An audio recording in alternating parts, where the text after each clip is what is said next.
Y igual aquí en Ecuador se fue realizando lo que es el voto en Ecuador se realizó el voto con Matilde Hidalgo, me parece. Entonces, eso, profe, y también nos habla que la tercera ola del feminismo comienza con el problema que no tiene nombre, o sea, que arrastra a miles de mujeres en una profunda insatisfacción, como ya le dije, de las cuestiones de la vida que no un mal empleo, un bajo salario, las discriminaciones tanto religiosas y, y etcétera. Eso podría mencionar lo más relevante del libro.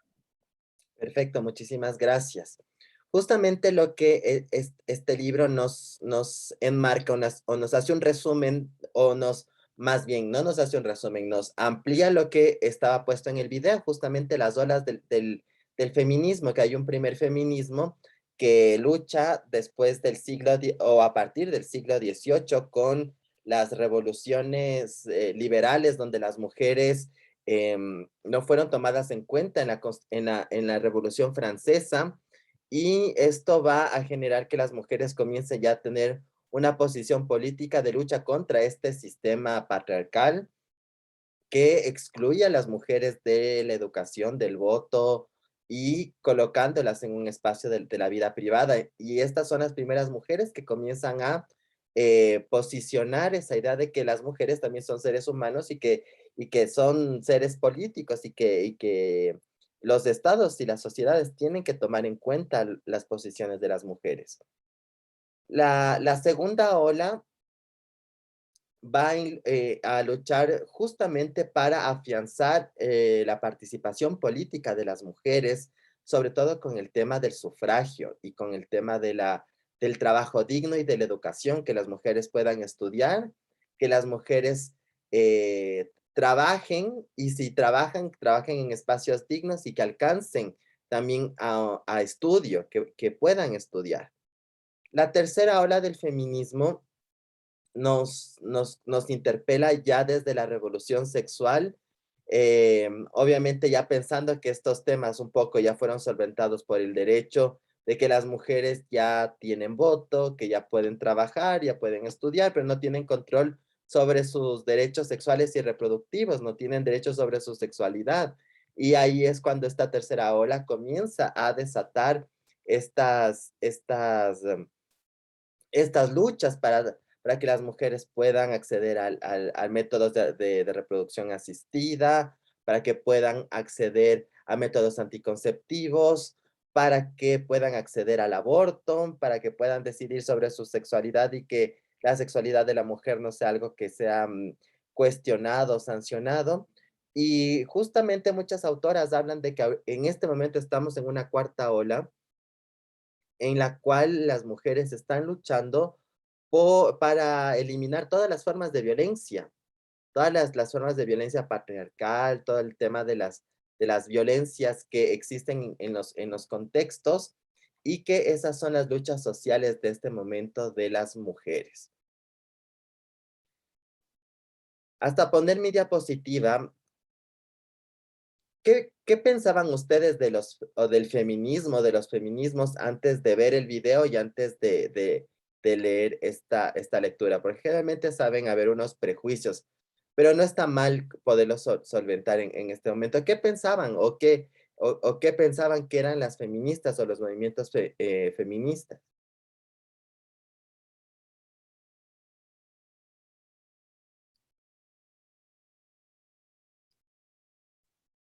Dicen, Sí, bueno, en mi opinión diría que pensaba que eran grupos que simplemente querían como que cambiar el orden de de este orden de bueno, el hombre por encima de todo eso, ya que van a cambiar y van a ser en vez del hombre que va a ser la mujer y el hombre se degrada a la parte más baja. Eso, pero ya con respecto a lo que pude ver en el video, me di cuenta que no, hay dos tipos de feminismos, uno que busca la igualdad y el otro que sí busca esto de destronar al patriarcado. Eso es. ok, pero bueno, a ver, el tema de destronar el patriarcado no es asumir de que las mujeres van a ser mejor o quieren colocarse en una posición de superioridad. Entonces, de lo que primero tenemos que entender es que los feminismos lo que interpelan es el sistema patriarcal. ¿Y qué es el sistema patriarcal? Es el sistema social construido a partir de que la sociedad es sedentaria y que la sociedad comienza a generar esta acumulación de los bienes de producción y se hace la división sexual del trabajo, donde a las mujeres se les colocó en el espacio privado y los hombres en el espacio público de la toma de decisión. Por lo que el feminismo lo que va a atacar es primero el sistema patriarcal. Y el sistema patriarcal es este sistema de opresión, discriminación, exclusión, de materialización, que se materializa esta noción en todos los rasgos y los ámbitos de la vida humana, en el social, en el político, en el económico, donde perpetúa que los hombres son superiores que las mujeres y que todo lo masculino es superior a lo femenino.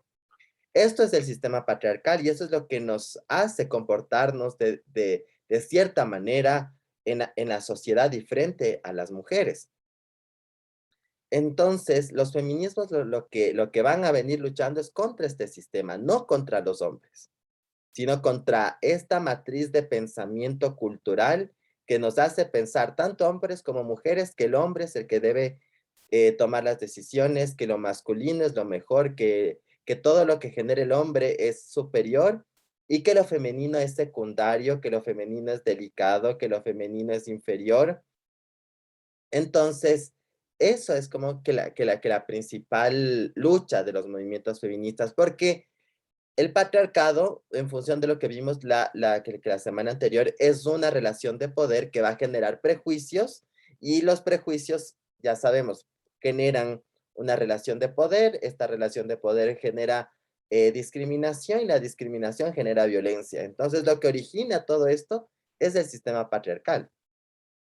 Ahora, en la historia del mundo han habido mujeres, de hecho, antes del siglo XVIII, habían mujeres en Europa y en América, perdón, mujeres con poder en los diferentes países, en los diferentes reinos. Pero a partir de la Revolución Francesa, del liberalismo, se afianza el patriarcado, las mujeres salen de las posiciones de poder, sobre todo en Europa, y las repúblicas modernas se afianzan en el dominio de los hombres. El patriarcado se distribuye a través de discursos, lenguajes, prácticas, son formas de circulación del poder. Entonces el patriarcado aparece cuando nos reímos de otro hombre que es un poco más afeminado, cuando criticamos que los hombres se coloquen rosado, cuando criticamos que las mujeres estén en el espacio público y tengan voz, tengan poder, cuando criticamos y nos reímos que las mujeres no usan maquillaje, o cuando les decimos putas por todo, o cuando les decimos a los hombres mandarinas por ciertas actividades. Todos estos son mecanismos patriarcales para sanción social o sanción disciplinar para que no nos salgamos de los roles del sistema patriarcal. Porque el sistema patriarcal construye que el hombre y todo lo que se construye alrededor del hombre, lo masculino es positivo, y la mujer y lo femenino es inferior a lo masculino. Por lo que los feminismos justamente son estos movimientos sociales y políticos que defienden la igualdad entre hombres y mujeres y suponen esta toma de conciencia de la opresión y la explotación que viven las mujeres a causa del patriarcado. Pero no es, y los feminismos no buscan justamente colocarse a las mujeres por encima de los hombres. Eso no, eso más bien es el discurso patriarcal que genera estos prejuicios en contra del feminismo, porque lo que el feminismo lo que quiere es quitarle poder al patriarcado para equiparar la balanza social en las relaciones de poder. Como veíamos antes, los feminismos nacen en el siglo XVIII con la crítica a la Revolución Francesa, con la crítica a la Declaración de los Derechos del Hombre y del Ciudadano, y como hemos visto en varias clases, existen algunas mujeres que comienzan a decir no, no estoy de acuerdo con que las mujeres sean excluidas de lo político, de lo público y de ejercer ciudadanía, como Mary Wollstonecraft en Francia. Hay unos términos que justamente provienen del sistema patriarcal, como el embrismo y la feminazi, sobre todo este término feminazi, porque es uno de los términos más peyorativos que existen para nombrar al movimiento feminista, asumiendo que las feministas son como los nazis. Pero cuando las feministas han generado una guerra mundial, cuando las feministas han hecho fosas comunes para meter hombres, entonces no hay una relación. O sea, esta suerte de decir feminazi es la adopción de un concepto que no tiene nada que ver lo uno con lo otro, pero ¿para qué? Para desmerecer, para denostar las luchas de los movimientos de las mujeres, las luchas del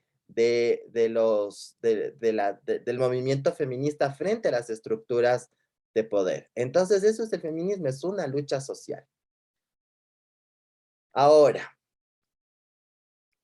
vamos con el siguiente grupo. Vamos a hablar de los estereotipos de género. Los estereotipos de género. Vamos a hablar primero con el grupo A, sobre la categoría género. Entonces ya vimos un poco cómo nacen los derechos de las mujeres a partir de las luchas del feminismo, pero estas luchas del feminismo nos van a interpelar varios conceptos sociales respecto a diferentes categorías. Entonces, una de esas categorías es la categoría género. Así que del grupo A, ¿quién nos puede explicar este tema de la categoría género? Listo, profe, yo les voy a explicar las ideas un poco. En la primera idea nosotros quisimos reflejar que el feminismo es esta indagación de cómo se constituyen las relaciones de género y también las diferencias sexuales y cómo esto forma las bases del poder. Em, También quisimos exponer que el feminismo no se conforma tan solo con analizar esto, sino que también quiere de cierta manera desmantelar las estructuras que refuerzan la inferioridad que tiene la mujer y también desafiar esta opresión a la que se ven sometidas cotidianamente. Nuestra segunda idea se enfoca más en esto de la distinción del sexo y género, que el libro nos decía que el sexo se refería a las diferencias biológicas, mientras que el género eran las características socialmente construidas. Y esto lo complementamos con nuestra tercera idea, que esta sí lo voy a leer, que dice: el patriarcado y los regímenes de género son un conjunto estructurado de desigualdades. Las mujeres como un grupo están claramente subordinadas a los hombres, y estos las dominan en unas relaciones desiguales, de acuerdo con la clase, la raza, las relaciones familiares, el trabajo, la época, el país o el continente. Aquí el libro nos ponía también ejemplos como estas desigualdades se presentan desde la familia hasta las mujeres que conseguían trabajo, cómo eran remuneradas de una manera inferior en comparación a los hombres. En nuestra cuarta idea quisimos plasmar cómo estas construcciones de género históricamente han afectado a las mujeres, como ya digo, desde la familia hasta los trabajos y también de la raza. También nos presentaba casos de mujeres afro, etc. En nuestra quinta idea quisimos plasmar el hecho de las desigualdades que existían entre hombre y mujer en el acceso a oportunidades académicas. El libro nos decía que a pesar de que las mujeres podían exponer estas teorías de género geográficas, eran un número limitado, un número menor en comparación a los hombres, y que los hombres como que no le daban mucha importancia a esto y como que también no era muy presente ni muy importante. Entonces, eso fue como un resumencito. Muchísimas gracias. Ahora, para complementar esto, bueno, aquí vemos un poco que la categoría género justamente es esta categoría socialmente construida que el género son todos esos atributos que la sociedad le construye alrededor de los cuerpos sexuados. Es decir, si una persona nace con vagina, el género es todo lo que va a envolver socialmente lo que significa tener vagina. Qué colores usar, cómo comportarse, de qué hablar, de qué no hablar, cómo ejercer la sexualidad, cómo no ejercer la sexualidad, qué profesiones tener. En cambio, cuando naces con pene, hay otra construcción social frente a eso. Entonces, el género va a ser esas construcciones sociales frente a los cuerpos y que también se van a condicionar en el tiempo, en el espacio geográfico, en la cultura, porque el género no es lo que la sociedad entiende como hombres y como mujeres, se condiciona en el momento histórico y se condiciona en la cultura y en el espacio geográfico. Entonces, no es lo mismo ser hombre o ser mujer en Ecuador en el siglo XXI que hace 100 años, o hace 200 o hace 300 años.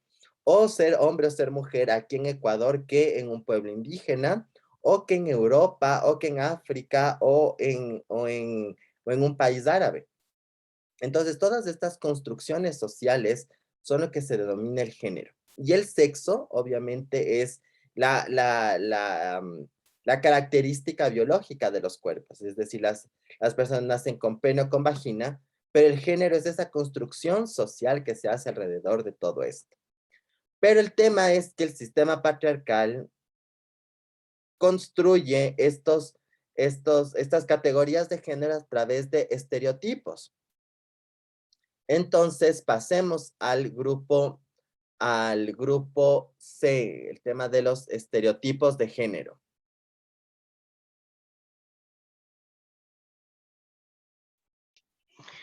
Ya, profe, yo les voy a hablar de los estereotipos. En las ideas que hemos sacado nos dice que para eliminar los estereotipos y en sí tratar de que la violencia la violencia sea atendida por las autoridades, es necesario nombrar al problema. Esto quiere decir que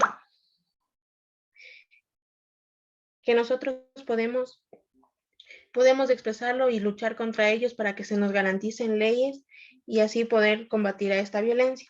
Igualmente dice que la violencia era un tema que se encontraba muy normalizado y no se garantizaba los derechos humanos. Actualmente ha tomado más importancia y se le está dando, y hay estatutos jurídicos que garantizan la eliminación o bueno, el intento de sanción hacia ellas. Dentro de los estereotipos de género podemos encontrar los estereotipos sexuales, los estereotipos de rol sexual y los estereotipos compuestos. Como bien nos dice, los estereotipos de género son ideas que están arraigadas dentro de nuestra mente y son aprendidos muchas veces de generación en generación. Es muy difícil luchar contra ellos porque la mayoría de veces se vuelven prejuiciosos y por eso nace la idea de que los hombres se encargan de llevar el dinero al hogar y las mujeres son las encargadas de cuidar a los niños y ser las damas de casa. Igualmente nos dice que si la ley no garantiza estos derechos, se llega a violar muchos derechos de mujer y muchas veces no se garantiza, sino que las personas, los autores de estos delitos, no son sancionados como víctimas, sino que se les da un trato diferente. Y eso, profe. Entonces, básicamente, si yo te preguntara, ¿qué son los estereotipos de género para que nos expliques a todos qué sería?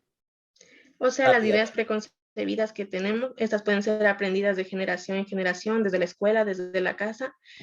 Son los papeles que desempeña un hombre y una mujer. Ok, pero que han sido socialmente construidos. Sí. Perfecto, ok. Entonces pasemos a las diapositivas.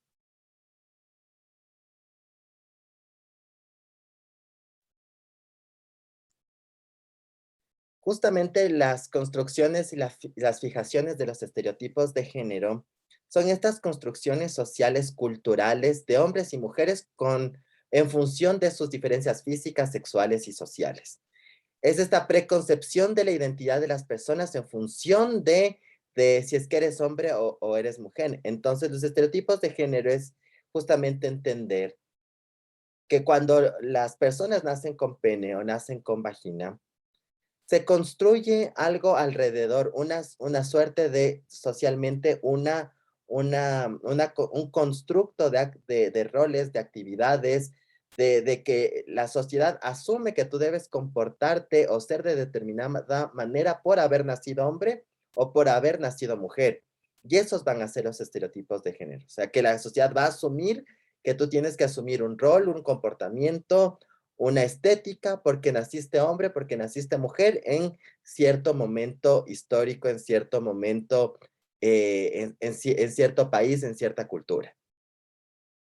Ahora, el tema es que estos estereotipos se crean a partir de una masculinidad hegemónica que es el estereotipo de género que configura el sistema patriarcal. Entonces, la masculinidad hegemónica es pensar que todos los hombres son masculinos en el sentido de que van a evidenciar rudeza, tienen que ser proveedores, tienen que ser impositivos, tienen que controlar a la familia, tienen que ser sexualmente activos. Y justamente esto es una idea de cómo se va a entender a los hombres. El estereotipo del macho es justamente alguien que reprime los sentimientos, que no demuestra debilidad, que es violento, que es autoritario, que es impositivo, que es controlador. Reproduce esta actitud del pater familias del derecho romano, es decir, que es dueño y señor de su esposa, de sus hijos, de los bienes, es dueño de todo. Y se asume que el hombre tiene que ser heterosexual y tener poder, además, por la situación étnica y cultural y religiosa dominante. Ahora, también los feminismos han cuestionado estos roles de los hombres. Y ahí en este cuestionamiento de los roles de los hombres está justamente el tema de cuestionarse las masculinidades. Entonces vamos con el grupo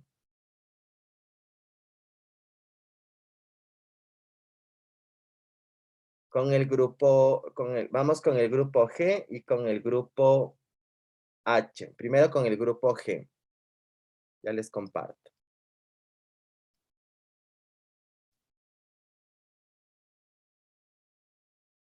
G, ¿qué nos habla, qué podemos entender sobre la masculinidad en el nuevo milenio? Buenos días, profe. Bueno, nosotros somos del grupo G y primero empezamos más o menos definiendo de dónde nace este término. Bueno, como primera idea tenemos que la masculinidad en un principio era vista desde el feminismo.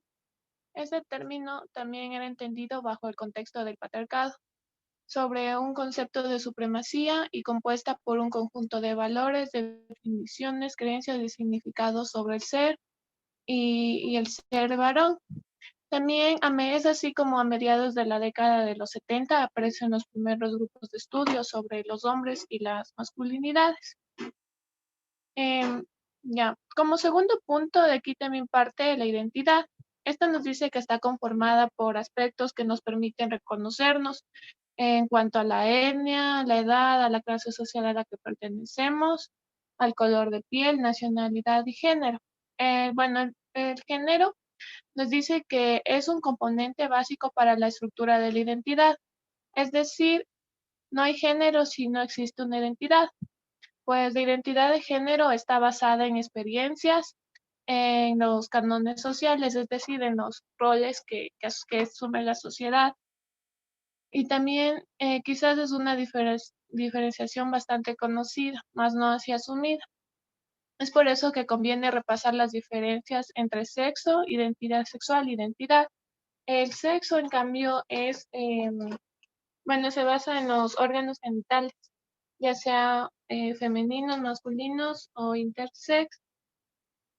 También tenemos la tercera idea que nos dice los problemas y las adversidades de las mujeres han llevado al reconocimiento de estas como sujetos de derecho. Las consecuencias de esta forma de ser hombre impregnan en las relaciones de poder, en la división de lo público y lo privado, como ya nos mencionaban antes, la masculinidad nace desde las mujeres. ¿Por qué? Porque la masculinidad ha estado o parte de la idea del patriarcado en que los hombres pertenecían a lo público, es decir, a trabajar, a salir, en cambio la mujer a lo privado, a estar solo en el hogar y a hacerse cargo de los niños, más no tenía el rol también de proveedora, como en este caso el hombre sí tenía. Y esto también afectaba a los dos géneros, pues el hombre también se podría decir que está bajo esta idea del patriarcado, porque si no cumple su rol de ser, digamos, el proveedor de la casa o de ser, digamos, el que manda en el hogar, pues también es juzgado por la sociedad, así como también en las mujeres. Si las mujeres no cumplen el rol de ser buenas madres o de hacer algo distinto a lo que está establecido, también es juzgada. Eh, También otro ejemplo claro es la homofobia, que es bueno, que se los juzgan a los hombres por su orientación sexual, pues los hombres tienen esta idea de que deben cumplir con ese rol de ser fuertes y no bueno, no de incumplir. También habla de la necesidad en permanente competencia. Un ejemplo claro de esto es la competencia en los trabajos, pues conocemos este término que es el techo de cristal, en que la mujer gana menos que el hombre, aunque tenga el mismo puesto de trabajo, los mismos estudios. Hay veces en que los hombres tienen más poder en estos puestos y también ganan un poco más.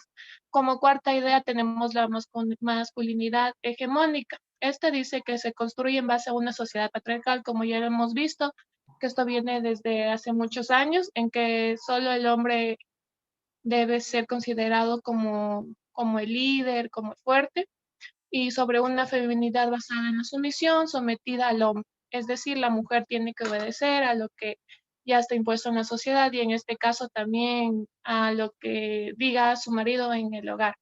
Desde la masculinidad dominante se han deteriorado sus principales ejes de ser proveedor y tener el control. Y la quinta idea también tenemos que es necesario trabajar con hombres, procurando cambios en la sociedad, estableciendo y definiendo políticas públicas que posibiliten la atención a problemáticas que se derivan de las vivencias y el ejercicio de la masculinidad hegemónica, pero también la apertura de espacios formales e informales donde los hombres tengan la oportunidad de revisar sus procesos de socialización. Como ya habíamos mencionado antes, esto afecta a los dos géneros, no solo a las mujeres o no solo a los hombres. Gracias, profe. Perfecto, muchísimas gracias. Ahora vamos complementando con cómo esta masculinidad se ha reflejado al menos en la ciudad de Quito, en este estudio. Por favor, alguien del grupo H, por favor. Ya, profe. Bueno, en nuestra primera idea, el objetivo de la investigación que se hizo en este libro se centra en el recuento de cómo se da la masculinidad en nuestra sociedad, cómo se ha originado y cómo ciertos aspectos siguen en la actualidad.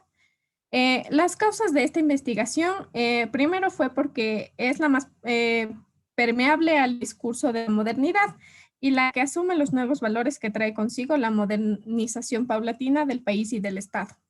También en segundo punto tenemos por la escasez de estudios sobre este sector social en este país, en el país.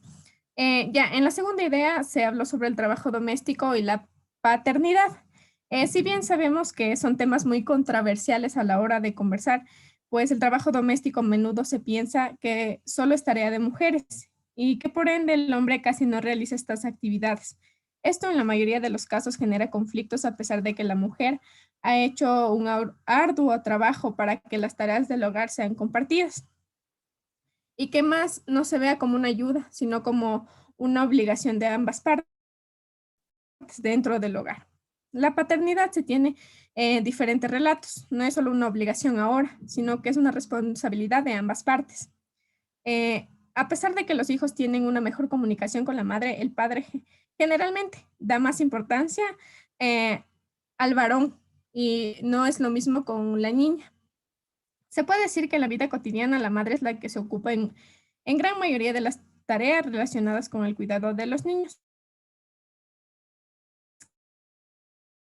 que solo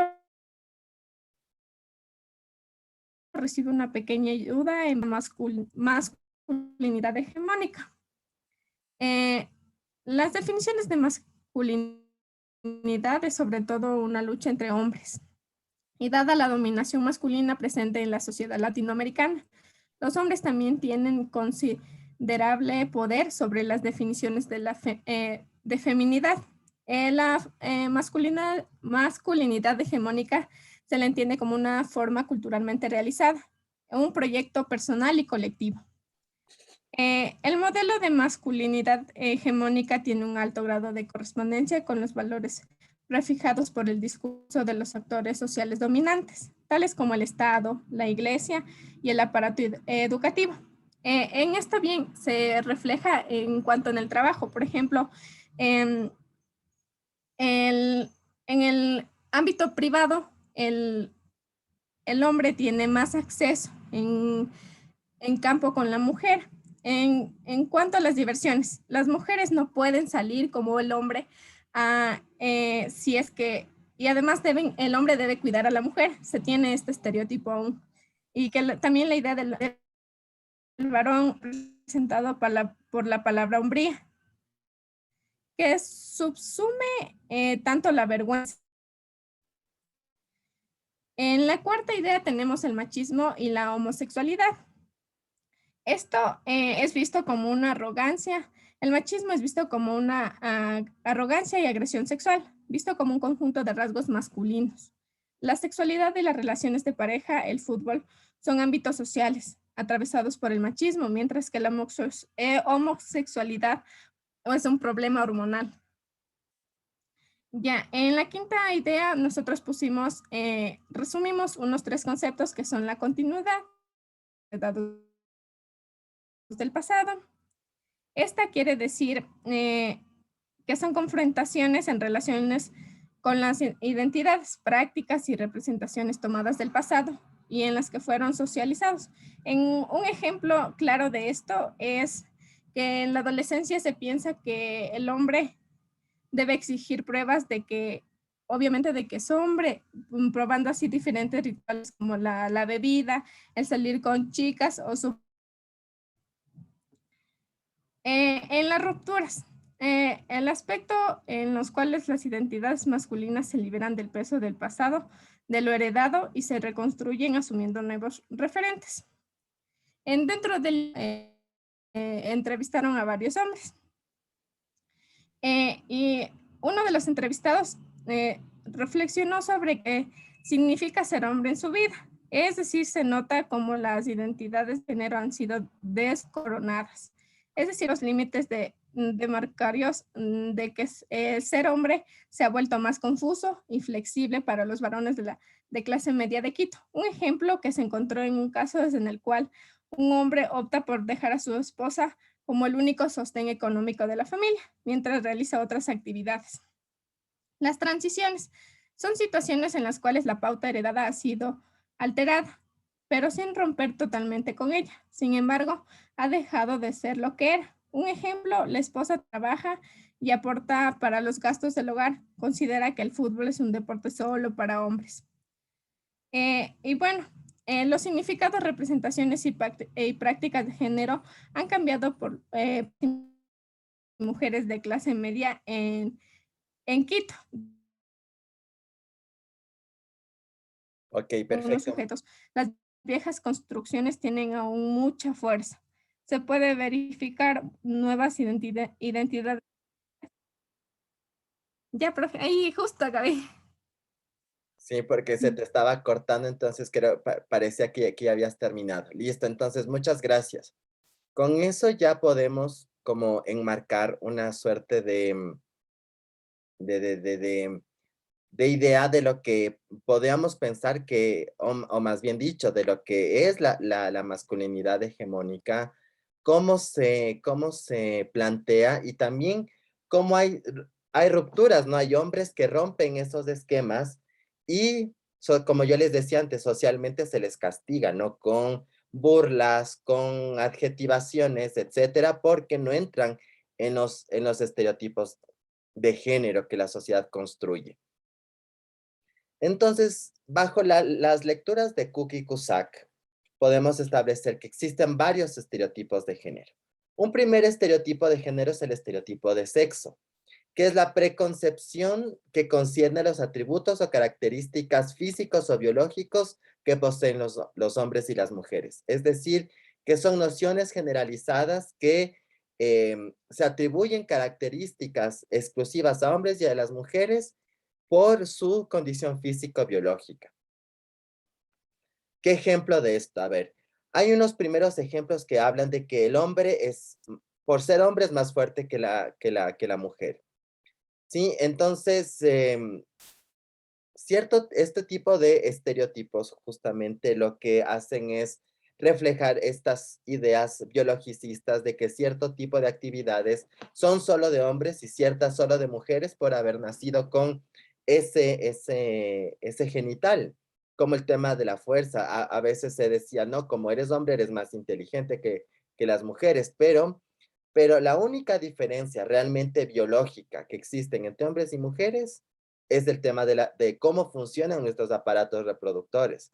De ahí en tema de fuerza, inteligencia, velocidad, etcétera. Todo va a depender de la composición física, va a determinar el entrenamiento, va a determinar muchísimas cosas. Entonces, no necesariamente por ser hombres nacemos con características biológicas o con roles o actividades determinados a partir de nuestro sexo o las mujeres igual. Y este es el estereotipo de género. El estereotipo de género, pero determinado el estereotipo de sexo, que es señalar o construir características a partir de la biología. Y como yo les decía, lo único que nuestros cuerpos realmente se diferencian es en cómo funcionan nuestros aparatos reproductores. Pero de ahí, en lo demás, no existen mayores diferencias condicionadas por el genital. El siguiente estereotipo son los estereotipos sexuales, que dotan a las mujeres y a los hombres de características o cualidades sexuales específicas que juegan un papel en la atracción sexual, en la orientación sexual, en la intimidad, en la posesión y la violencia sexual, el sexo como transacción y la trata con fines de explotación sexual. Entonces, este estereotipo es, el estereotipo sexual es justamente cómo los hombres y las mujeres bajo esta lógica del sistema patriarcal deberían ejercer la sexualidad. Entonces, bajo los estereotipos de género construidos bajo el sistema patriarcal, la sexualidad de la mujer es cohibida, las mujeres no deben sentir deseo ni placer sexual, las mujeres tienen que ejercer su sexualidad solo con fines reproductivos, no se les permite tener más de un compañero sexual. En cambio, a los hombres se nos permite tener varias compañeras sexuales, se nos permite hablar de la sexualidad sin miedo, se nos permite la irresponsabilidad sexual y eso también nos hace pensar que los hombres somos dueños o asumimos que somos dueños de los cuerpos de las mujeres a través del matrimonio, a través del trabajo sexual, a través de los delitos sexuales, como los hombres nos apropiamos de los cuerpos de las mujeres porque pensamos que podemos hacerlo. Y esos son los estereotipos sexuales. Además, dentro de los estereotipos sexuales se entiende que la sexualidad tiene que ser sí o sí reproductora. Entonces, se piensa que debe estar prohibido o no debe existir formas de sexualidades diversas. Sí, entonces se privilegia la heterosexualidad, se construye esta idea de que la mujer debe ser virginal y esa es la mujer que se va a respetar y por otro lado, las otras formas de ejercer la sexualidad no son respetadas ni valoradas en la sociedad, que son estos estereotipos que se generan a partir de las conductas y los patrones sexuales. Bajo esta idea también la sociedad construye la mujer Eva y la mujer María. La mujer Eva es esta mujer que se hace cargo de su sexualidad, que no le importa lo que digan los otros o las demás personas de cómo explota su cuerpo, su sexualidad, cómo se muestra. Es la que generalmente está en contra del sistema y es a la que le dicen puta, básicamente.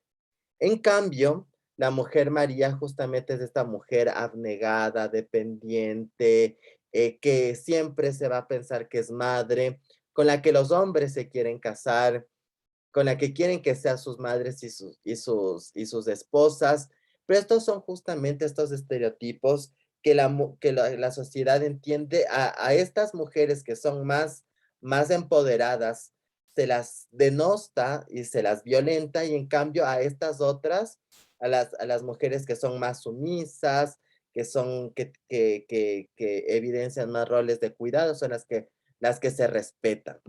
Pero independientemente en esta sociedad patriarcal, la violencia, no importa de qué forma ejerzas tu rol como mujer, pero igualmente existe. Entonces, esto es solo un poco para demostrar de cómo la sociedad también cataloga a las mujeres en cómo ejercen sus roles y cómo ejercen su sexualidad. Y por eso los roles de género determinan estas acciones y expectativas que una sociedad establece sobre cómo actuar y sentir de una persona en función de esta división de los roles de género en nuestra sociedad. Para complementar esto, vamos con el siguiente grupo.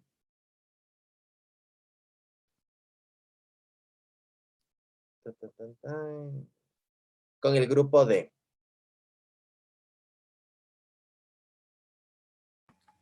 Ya, profe.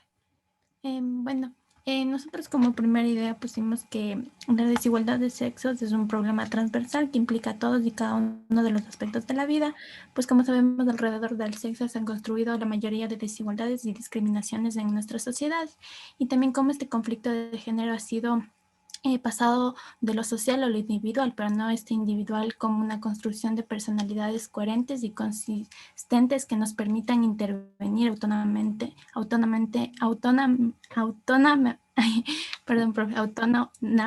en la sociedad, sino como un conglomerado difuso de variables que nos incitan a una reclusión mayor en la vida íntima y privada, donde una persona no va a ser capaz de intervenir en los espacios públicos, sino que se busca lo que es mantener el status quo. Ya en la segunda idea nosotros pusimos que los principales avances en cuanto a la igualdad sexual se han producido más en campo de la identidad personal, pues en la identidad de la mujer se encuentra en una fase expansiva, pero que el reequilibrio de los sexos se está produciendo en un plano de las identidades personales, es decir, bajo esta lógica de individualización, pero no tiene su trasladación afuera de ellos, es decir, en los ámbitos y espacios públicos, lo que esto ocasionará que sigan regidos por esta lógica de la producción y del poder patriarcal. Como tercera idea pusimos que la juventud, en medida que reflejan un sistema de valores, estos expresan cierto mapa de la igualdad de género, pero que corresponden a principios donde la prohibición sobre el género no es muy operativa, por lo cual es necesario adentrarse en las interioridades de la personalidad para conocer cómo actúa en ella la sexualidad como factor estructurante. Aquí hay que fijarnos en 4 planos de la persona, que es el cuerpo, el cual nos dice que se dice como siempre el cuerpo masculino sigue configurándose en torno a la fuerza y el vigor, mientras que el femenino la debilidad. Tenemos también inteligencia, que dice que no se trata de reconocer que la mujer tiene similar inteligencia que el hombre, sino que su rendimiento y competencia es aún más, pues esto se ha mostrado en el ámbito educativo. Y tenemos el siguiente, que es el carácter, que nos dice que la personalidad femenina se define por atributos con mayor flexibilidad, apertura a los otros y tienen una mayor capacidad de adaptación, sensibilidad y afectividad. Y tenemos como el último punto, que es las interacciones sociales, que nos dice que las mujeres son quienes disponen de las capacidades y actitudes más idóneas para establecer vínculos sociales afectivos, pues somos más abiertas, receptivas, generosas y comprensivas. Y como el cuarto punto tenemos que la identidad de género se singulariza a través de 3 tipologías. Estas tipologías es la primera, que es la machista, que es la tradicional masculina, en donde esta identidad es asumida mayormente por hombres, donde todo lo que es relevancia en la sociedad se le atribuye al hombre, como es la inteligencia, la madurez, mientras que a las mujeres se les siguen socialmente desvalorizando.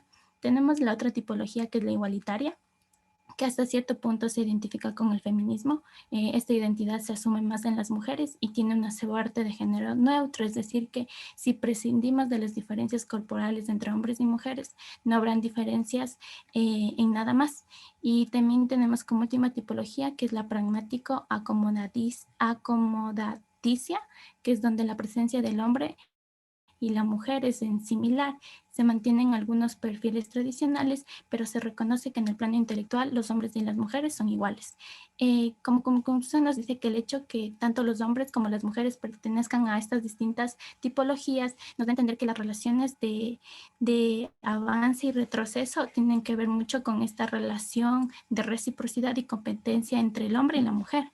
Y como última idea tenemos que, insistiendo una vez más en la representación social que la juventud desarrolle sobre los roles sociales que deben asumir, resulta curioso mencionar la afanosa resistencia al cambio del orden social patriarcal, donde el mapa social generado por estas representaciones de imágenes de sexo aún conserva un marcado trazo de discriminación sexista. Esto quiere decir que los jóvenes siguen reservando al sexo masculino ciertos espacios que tradicionalmente ya les han pertenecido, solo que proceden a dar una refeminización del hogar, donde se trata de un viejo orden masculino, solo que ahora lo que se hace es destacar y enaltecer el papel de la mujer en el ámbito del privado, es decir, en el hogar, en los quehaceres del hogar, como madre, como esposa, exaltan estas cualidades y le dan una supuesta que aquí alcanza su plenitud. Y nos dice que esta prefiguración de la juventud está construida a base de estos vínculos con los grupos de referencia que ellos usan. Pueden ser la escuela, los amigos o también las instancias, como ya conocemos, más poderosas, es la familia y la televisión, los cuales van a representar estos organismos que más favorecen a la desigualdad de género. Eso, profe. Muchísimas gracias, Kelly. Y con esto nos ayuda justamente a comenzar a pensar en el siguiente estereotipo que ya Kelly y las compañeras de este grupo ya nos hicieron un recuento también de lo que vimos los dos estereotipos anteriores, que este es el estereotipo de roles sexuales. El estereotipo de roles sexuales es los roles de comportamiento apropiado de hombres y mujeres bajo el sistema patriarcal. Los estereotipos de roles se construyen sobre los estereotipos de sexo. Entonces se construyen a partir del sexo biológico. Y aquí es cuando se construye el mundo dual. Sí, entonces, fíjense, cuando en nuestra sociedad a la mamá o a la familia le dicen que el niño, el feto, va a ser hombre o que tiene pene, automáticamente se construye un mundo azul. ¿Y a qué me refiero con el mundo azul?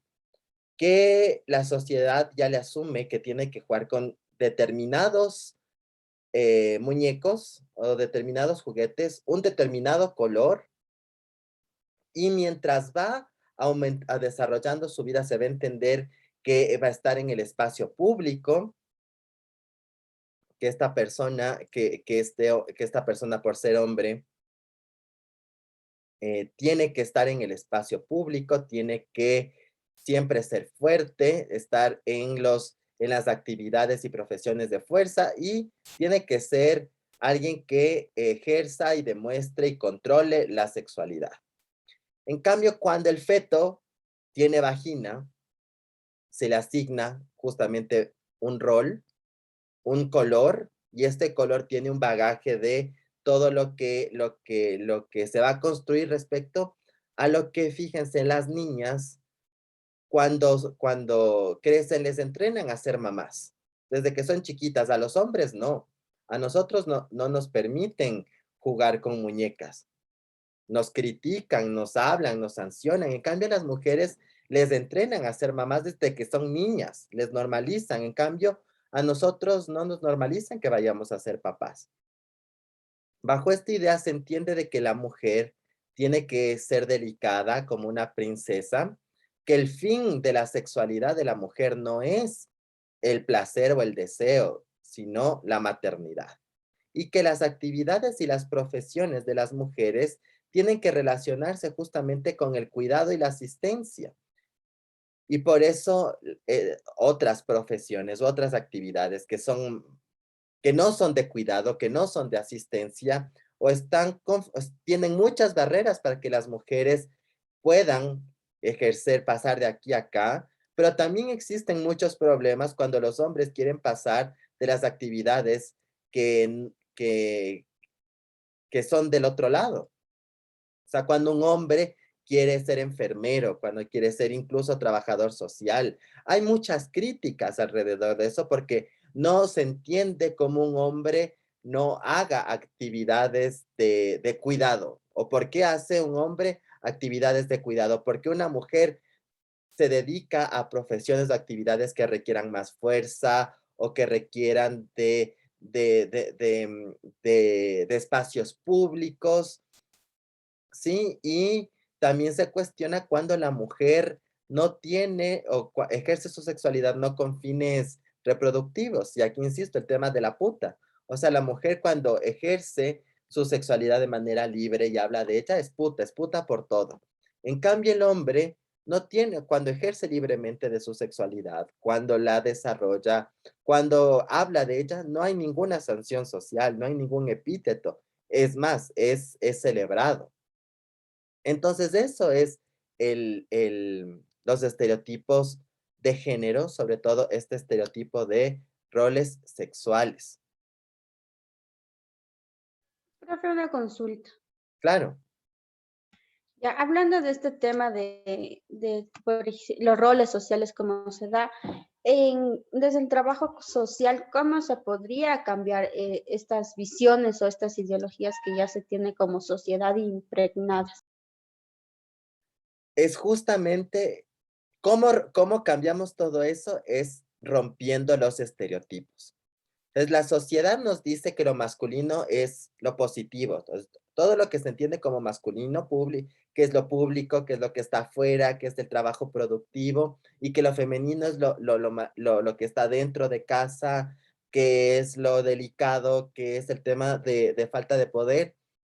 Esto no solo desde el trabajo social, sino desde nuestra individualidad. Al momento de que dejamos de pensar que esto es normal y de que así deben ser las cosas, comenzamos a romper. Por ejemplo, ¿de qué formas podemos romper? Por ejemplo, típico, están los hombres que decimos, no, es que yo sí le ayudo a mi mamá en la casa, no, yo sí le ayudo a mis hermanas en lavar, planchar, cocinar. Solo el tema de decir yo les ayudo, ¿qué creen que está significando eso? Como que hacen un mínimo esfuerzo por mantener la casa, se podría decir. O sea, no es como que ellos hacen por su propia voluntad. Uno, ¿qué más puede significar eso cuando dicen yo sí ayudo?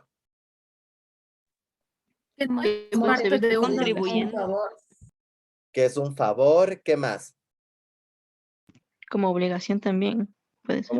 Como obligación, Mayo, Que no es una responsabilidad, sino es más bien solo una ayuda. exactamente. O sea, asumimos de que las mujeres de la casa son las que están obligadas a realizar los trabajos de cuidado y los hombres ayudamos. O sea, hacemos cositas, colaboramos, pero no es nuestra responsabilidad o nuestra obligación directa. Entonces, como con ese tipo de cosas, cuando, por ejemplo, en la casa, entre los hombres y las mujeres nos repartimos las labores domésticas, y más ahora que estamos en este tema de teletrabajo, en el tema del COVID, y que estamos en la casa, hombres y mujeres trabajando en la casa, comiendo en la casa, todo haciendo en la casa, nos damos cuenta de que debemos repartirnos las labores de cuidado, de cocina, de lavar, de mantener, de utilizar las cosas y no asumir, bueno, las mujeres lavan y yo estoy aquí ayudando, qué sé yo, alzo los platos y lavo, pero las mujeres cocinan, lavan, planchan y después trabajan y después están en los estudios. ¿Ustedes han visto alguna suerte de esto en sus casas o si es que este tema de estar dentro de las casas ha ayudado a modificar estos patrones?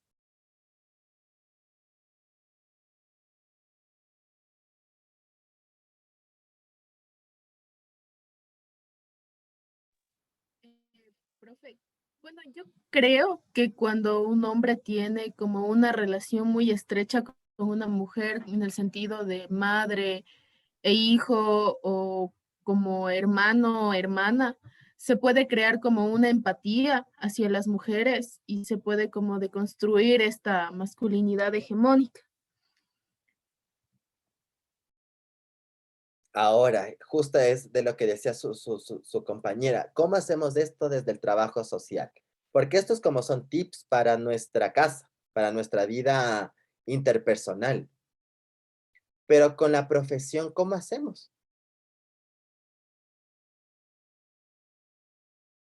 Profe, yo creo que primero hay que educar desde el hogar, que siempre es la base.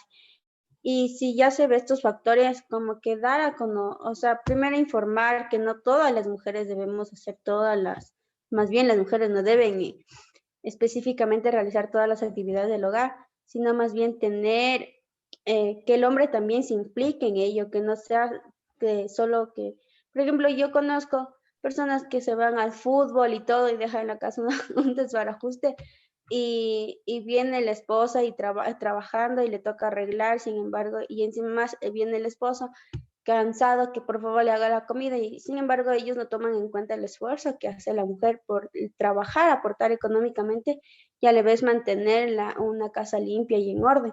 Yo creo que deberíamos educar también desde las escuelas a que no solo las mujeres realicen este trabajo y complementar con más al fondo con la profesión.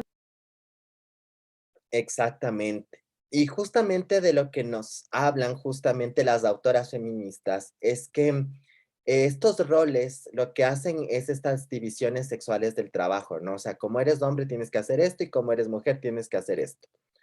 Entonces, esto en el espacio generalmente laboral se crean lo que ya hablaban sus compañeras del techo de cristal, es decir, en los espacios laborales las mujeres no ascienden o no tienen puestos de control o de dirección, porque los jefes o las mismas jefas dicen, no, es que ella como es madre, tiene que atender a sus hijos, a su esposo, entonces hay un techo, hay un límite, es de cristal justamente porque es subjetivo, que les impide tener poder en espacios laborales, que les impide ascender, porque sus jefes o el entorno dicen, no, es que como es mujer tiene que lavar, planchar, cocinar, atender a los hijos. Y ese techo de cristal no lo tenemos los hombres, porque la sociedad asume que nosotros los hombres no tenemos que cuidar, no tenemos que atender, sino que debemos tener una mujer que haga eso por nosotros. Y esas son las cosas que hay que comenzar a romper. Sí, entonces este estereotipo construye nociones generalizadas según los cuales los hombres deben ser los proveedores primarios de sus familias y las mujeres tienen que ser madres, amas de casa y las cuidadoras. Y justamente lo que queremos es romper esas cosas. ¿Y cómo rompemos esas cosas? Ya es en el plano del derecho, es decir, ya tenemos que romper esto en el tema social, pero también en el tema legal. Tenemos que generar esto también desde el ámbito jurídico. Y ahí es donde pasamos al grupo número B.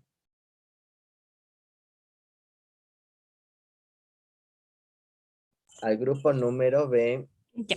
Ya, profe. Continuamos. Ajá. Ya. Bueno, con respecto a esto, nosotros pusimos la primera idea que según Isabel Cristina Jaramillo sostiene que es posible clasificar las diversas corrientes del feminismo según cómo cada uno entiende la opresión de las mujeres en las sociedades contemporáneas. Ante esto se distingue en dos clases, que son los feminismos de la igualdad y los feminismos culturales o de la diferencia. Los feminismos de la igualdad van a considerar a las mujeres oprimidas porque no son tratadas de igual forma que los hombres. Dentro de estos feminismos de la igualdad se encuentran otros feminismos que vienen a ser los feminismos sociales, feminismos liberales, liberales clásicos, en los cuales, feminismos liberales sociales, perdón, en la cual buscan una igualdad en las oportunidades materiales. Está basado en el liberalismo social, en el cual sostiene que la libertad no puede ser ejercida si no se cuenta con los recursos materiales necesarios. También están los liberalismos, los feminismos socialistas, en donde propone que la subordinación de las mujeres es propia del modo de producción capitalista, que requiere la reproducción de la mano de obra dentro de la familia para generar nuevos individuos que entren al sistema de producción. También están los feminismos radicales, los cuales dicen que el género es una estructura social predominante y que el problema de las mujeres es un problema de falta de poder, ante lo cual una autora, Catherine McKinnon, postura que el poder de los hombres se manifiesta en su libre acceso a la sexualidad femenina y se les otorga la posibilidad de definir qué es ser mujer. El otro grupo que se menciona son los feminismos culturales o de la diferencia. Estos, en cambio, consideran que las mujeres son oprimidas porque no se les reconoce como valiosa la diferencia que hay con respecto a los hombres. Otra idea que señalamos es que las principales críticas feministas al liberalismo se centran en el hecho de que hay una dicotomía entre la esfera pública y la privada, en donde esta va a ocultar la subordinación de las mujeres. Lo que van a criticar el feminismo y cuestiona dentro de este son dos cosas. En primer lugar, que los principios de universalidad, objetividad y neutralidad que se suponen fundamentales dentro del liberalismo no son aplicables a las mujeres ni toman en cuenta la subordinación que las mujeres sufren. En segundo lugar, lo que van a criticar es el carácter excluyente de la noción liberal de igualdad, ya que los únicos libres e iguales en realidad son los varones. Y para hacerlo, necesariamente requieren de la subordinación de las mujeres.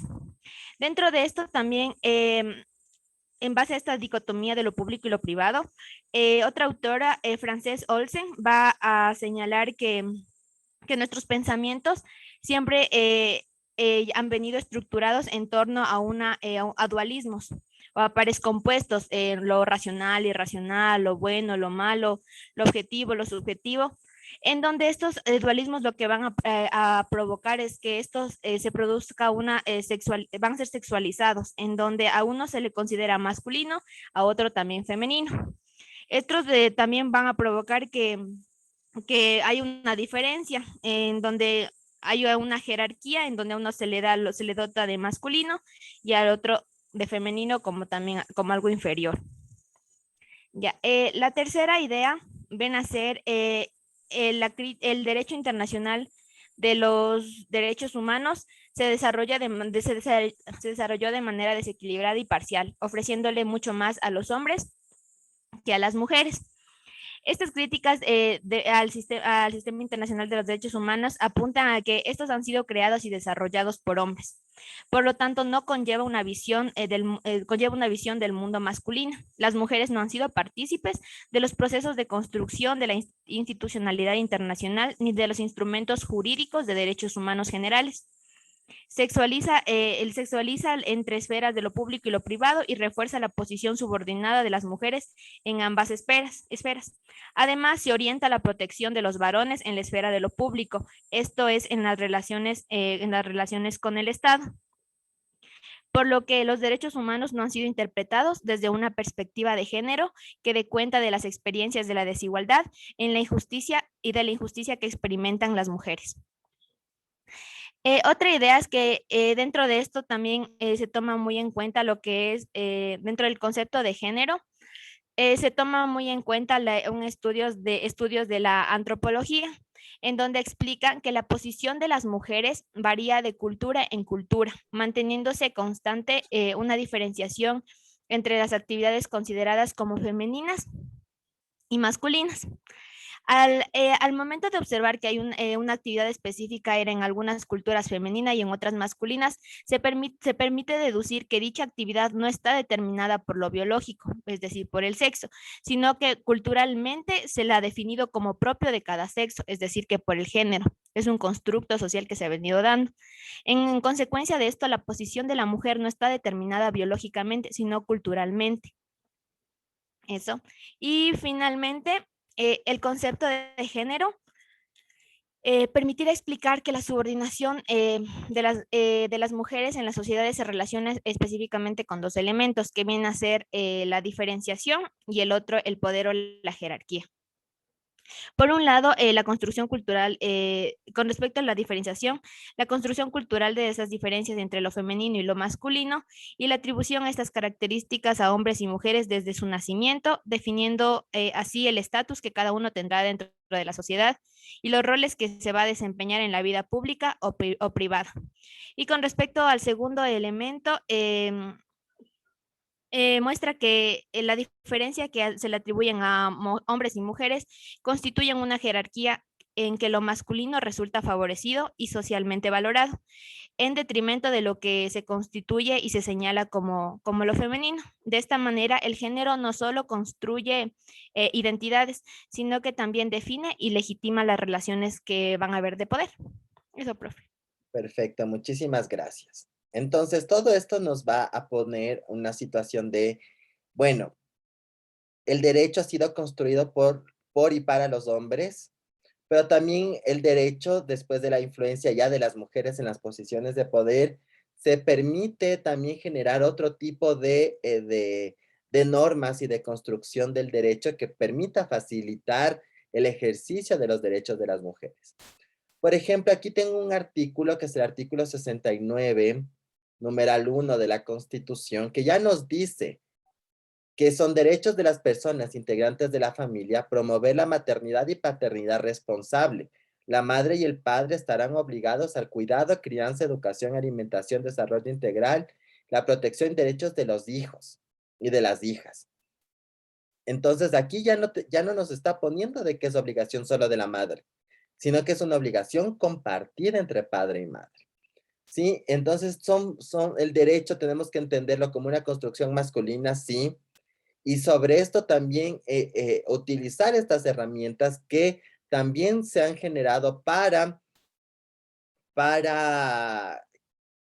romper este dominio del derecho sobre esta visión masculina. Y ahí, por ejemplo, aparece la Convención para la Eliminación de todas las formas de discriminación contra la mujer, la CEDAW, que en el artículo 5 ya nos habla como una obligación de los estados modificar los patrones socioculturales de conducta entre hombres y mujeres. Entonces, una de las principales obligaciones de los estados es modificar estos patrones de conducta entre hombres y mujeres. Porque estos patrones de conducta sociales son los que van a tener consecuencias ya luego en lo social y en el ejercicio de derechos y en cómo se genera el tema de la violencia.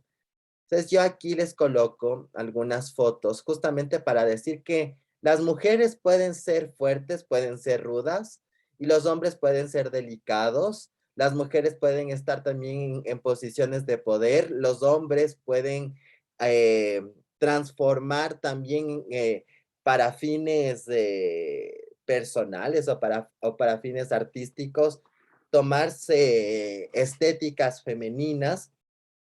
Y esto no va a condicionar ni tu sexualidad, ni tu identidad, ni nada, sino que justamente pensar que los estereotipos y los roles de género son limitantes para que las personas puedan ejercer su individualidad.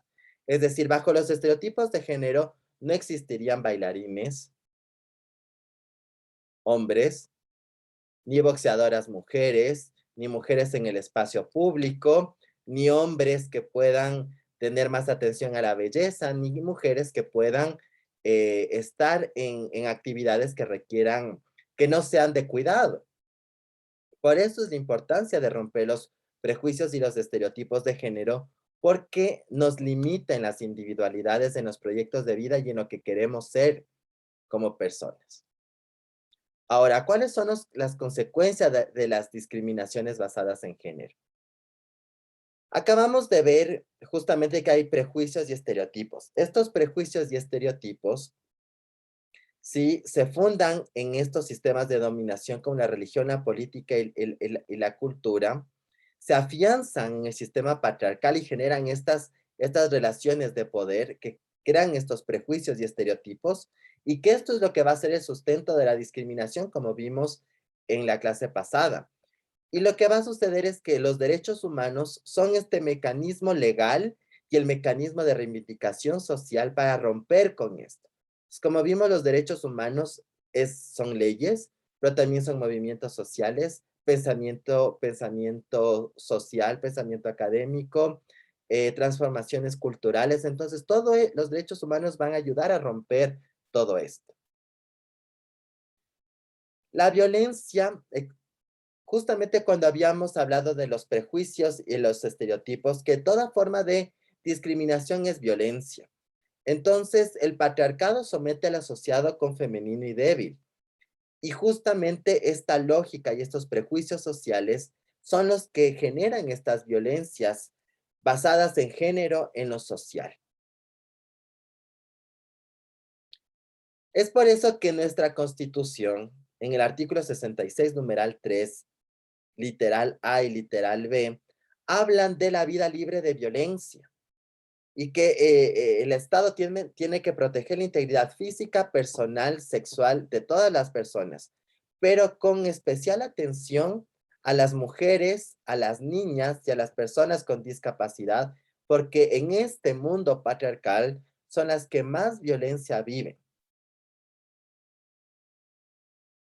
Sí, bajo los datos del INEC, nuestro país, 6 de cada 10 mujeres han vivido alguna forma de violencia. Una de cada 4 mujeres ha vivido violencia sexual. 9 de cada 10 mujeres divorciadas han vivido algún tipo de violencia. En todos los niveles de instrucción hay al menos un 50% de mujeres que viven violencia. Entonces, el tema de la violencia basada en estos estereotipos, en estos prejuicios que generan y normalizan estas violencias son las que, lo que conlleva que las mujeres vivan más violencia. Pero también los hombres podemos vivir cierto tipo de violencia justamente cuando no encajamos en el rol de la masculinidad hegemónica, cuando no somos proveedores, cuando somos más delicados, cuando nos repartimos las labores domésticas, cuando somos más sensibles, también nos violentan las mujeres y los hombres porque es la sociedad patriarcal que no le gusta que los hombres y las mujeres salgan de los estereotipos patriarcales. La ley orgánica para prevenir y erradicar toda la forma de violencia contra las mujeres nos habla de 4 formas grandes de violencia.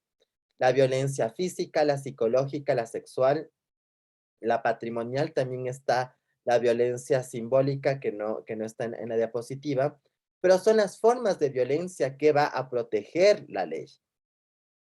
Sí, la física, todo acto de fuerza o daño, dolor o sufrimiento. La psicológica, la disminución de la autoestima.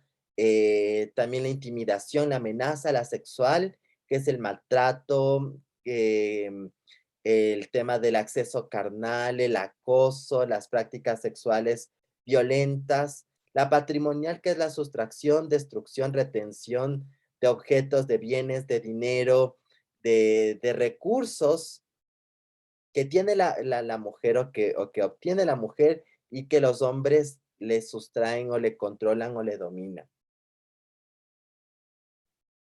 La violencia a lo considerado femenino débil lo viven las mujeres, sí, pero también a lo que la sociedad patriarcal entiende como femenino o como débil, como las lesbianas, los hombres fuera de la masculinidad hegemónica, las personas trans, los hombres gay, los niños y las niñas, los adultos mayores, las personas con discapacidad.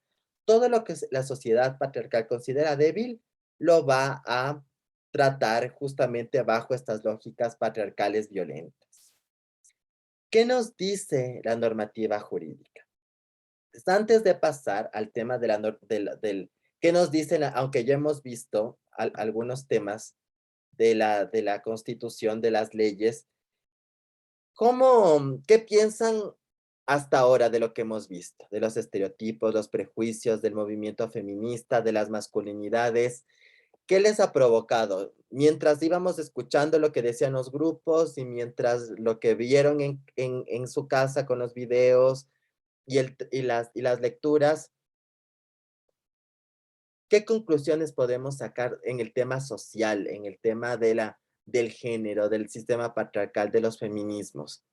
¿Qué ideas se les ha venido a la mente o qué les ha hecho reflexionar?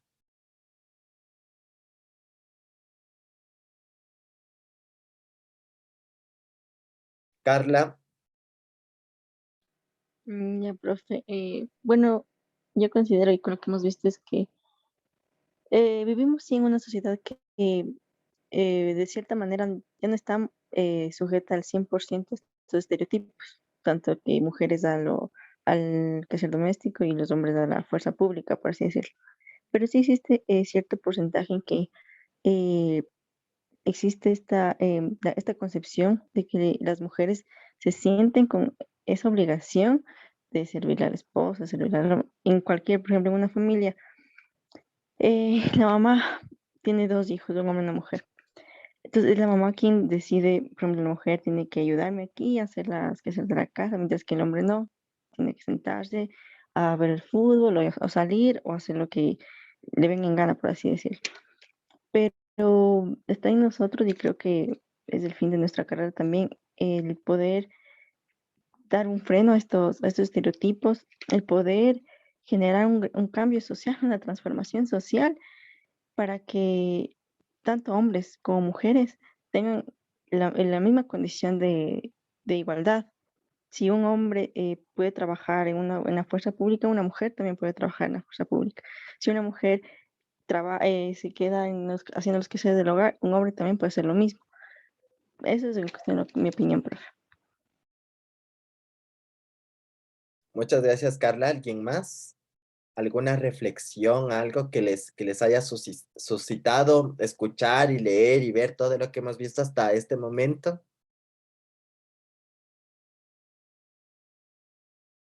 Mayu. Profe, creo que a través de las lecturas y bueno, en general el tema de la clase nos ha hecho como reflexionar y ser conscientes de lo que está en nuestro entorno en relación al sistema patriarcal, ¿no? O sea, ser conscientes de las prácticas que son muy cotidianas, desde ver como la novela en la televisión que se refuerza la violencia de género o estas opresiones igual en la música, lo que se vive en las calles diariamente y entender, o sea, desde ahí cómo se pueden cambiar las cosas. Muchas gracias, Mayu. Carolina. Sí, profe, bueno, en cuanto a lo que hemos visto hoy, yo tenía una idea equivocada respecto a la masculinidad.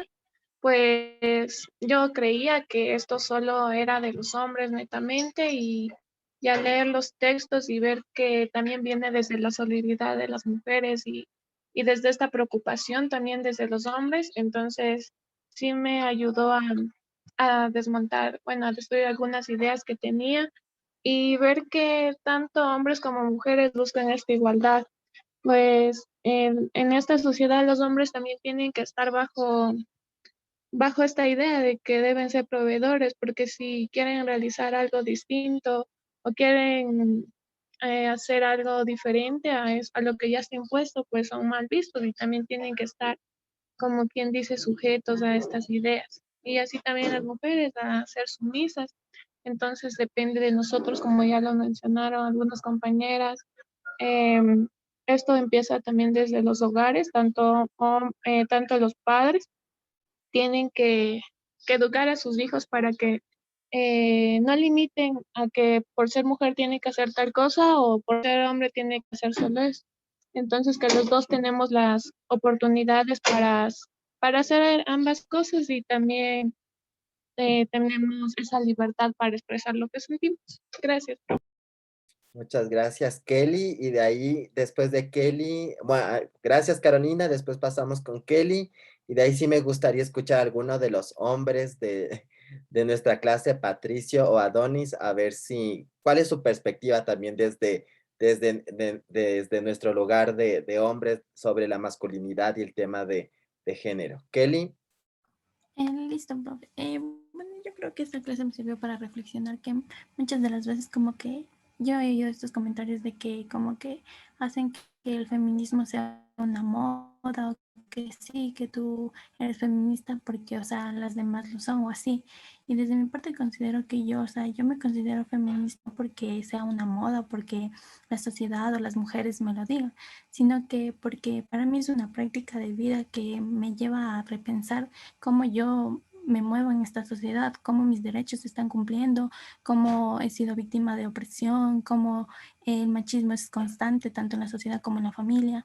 Y creo que el feminismo no se trata esto de que odiemos a los hombres o que busquemos eliminarlos o de la sociedad su participación no sea escuchada, sino que es un trabajo en conjunto con ellos también y con toda la sociedad para defender estas relaciones, para eliminar estas relaciones de poder que lo que hacen es generar prejuicios, discriminaciones y que se vulneren los derechos de las mujeres. Y no solo de las mujeres, sino también de otros grupos que al igual que las mujeres son excluidos, son oprimidos y eso, profe.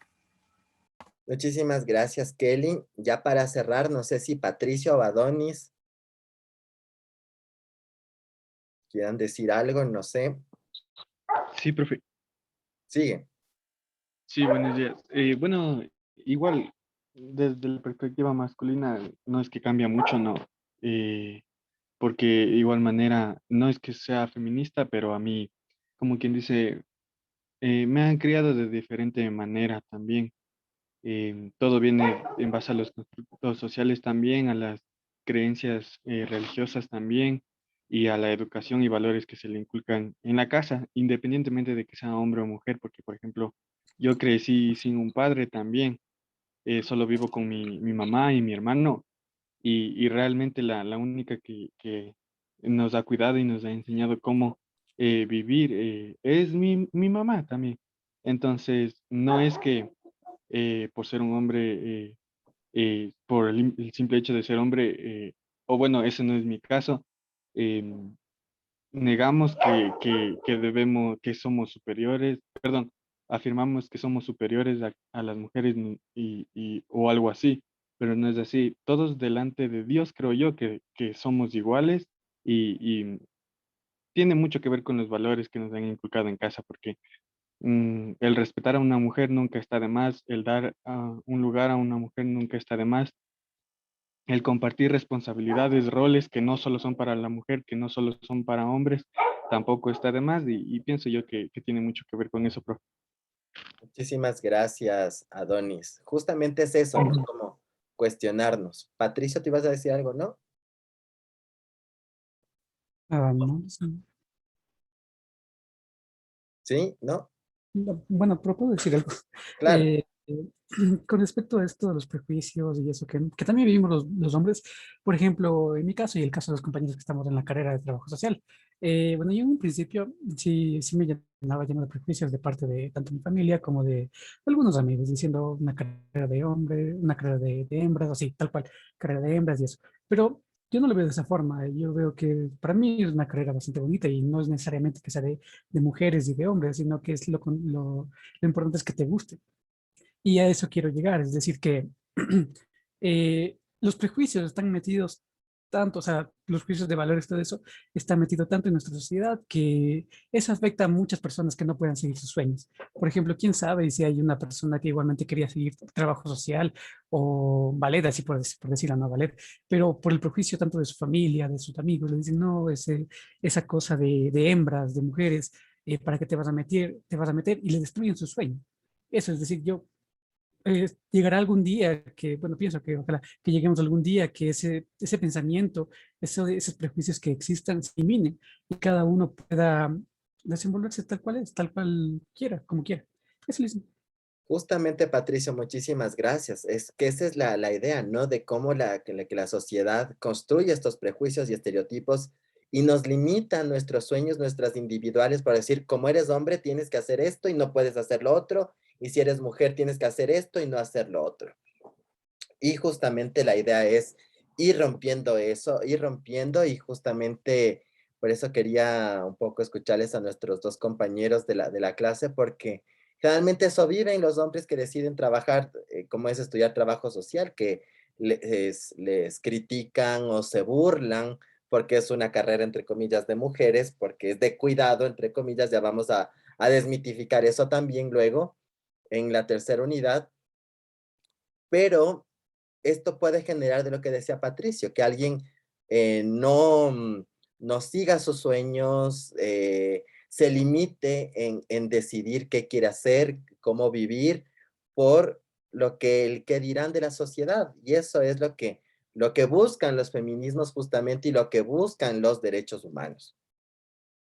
Que tengamos esa posibilidad de decidir, que tengamos esa posibilidad de decidir. Ahora, esto es el constructo social. Ahora, ¿qué tenemos en nuestra normativa jurídica? En la normativa jurídica tenemos a los principales tratados internacionales de derechos humanos que garantizan los derechos de las mujeres, que es la Convención para la Eliminación de todas las formas de discriminación contra la mujer, CEDAW, la Convención Americana sobre Derechos Humanos y la Convención Interamericana para Prevenir, Sancionar y Erradicar la Violencia contra la Mujer, Belém do Pará. En lo nacional tenemos a la Constitución, a la Ley Orgánica Integral para Prevenir y Erradicar la Violencia contra las Mujeres y el Código Orgánico Integral Penal. Digamos que son las principales normas internacionales y nacionales que garantizan derechos a las mujeres. En la Constitución ya hablamos del artículo 66.3, literal B, que nos habla justamente del tema de la prevención y vivir una vida libre de violencia. También el 69.1, que es la equiparación de derechos y obligaciones entre hombres y mujeres. Y el artículo 70, que es súper importante, porque aquí en el artículo 70 nos dice que el Estado debe formular y ejecutar políticas públicas para alcanzar la igualdad entre hombres y mujeres a través de los mecanismos especializados de acuerdo a la ley e incorporará el enfoque de género en planes y programas y brindará asistencia técnica para la obligatoria aplicación en el sector público. O sea que en todo lo que haga el Estado tiene que haber enfoque de género y evidenciarse estas barreras que tienen los hombres y las mujeres a través de los estereotipos de género. ¿Qué nos dice la Ley Orgánica de Educación Superior? La Ley Orgánica de Educación Superior, que es la ley que garantiza la educación de las universidades, nos habla de la paridad de género. Justamente la paridad de género que nos dice que para las elecciones de rectores y rectoras, las listas tienen que estar conformadas tiene que haber alternancia y paridad de género. Es decir, que si es que el candidato a rector es hombre, la vicerrectora será mujer, el otro vicerrector hombre y la otra vicerrectora mujer. ¿Por qué? Porque tradicionalmente en nuestras universidades solo ha habido representación de hombres en los espacios de poder. Entonces, esta paridad lo que nos hace es obligarles a las listas y al sistema patriarcal de las universidades que vean a las mujeres, a las profesoras, para que sean parte de las cabezas que dirigen. Y por eso, fíjense, en nuestra universidad, en la Universidad Central, recién, con esta última elección, en 400 años de historia de la Universidad Central, es la primera vez que tenemos vicerrectoras. En 400 años de la Universidad Central. ¿Por qué? Por esta norma. Entonces, muchas veces estos temas del derecho sí nos ayudan a que las mujeres tengan representación política por la tradicional exclusión de los hombres en los sistemas, sobre todo, fíjense, en los sistemas electorales y en este caso de los electorales universitarios. Por otro lado, tenemos la Ley Orgánica Integral para Prevenir y Erradicar la Violencia contra las Mujeres. Ya habíamos visto, bueno, un poco en la anterior lámina, en el artículo 12, la ley nos habla de los tipos de violencia que evidencia y juega un papel importante la ley para prevenir la violencia física, la psicológica, la sexual, la simbólica, la política y la gineco-obstétrica. Los ámbitos en el artículo 13 de esta ley nos habla de los ámbitos de la violencia. Entonces nos dice que estas formas de violencia pueden estar en diferentes ámbitos de la vida de las mujeres.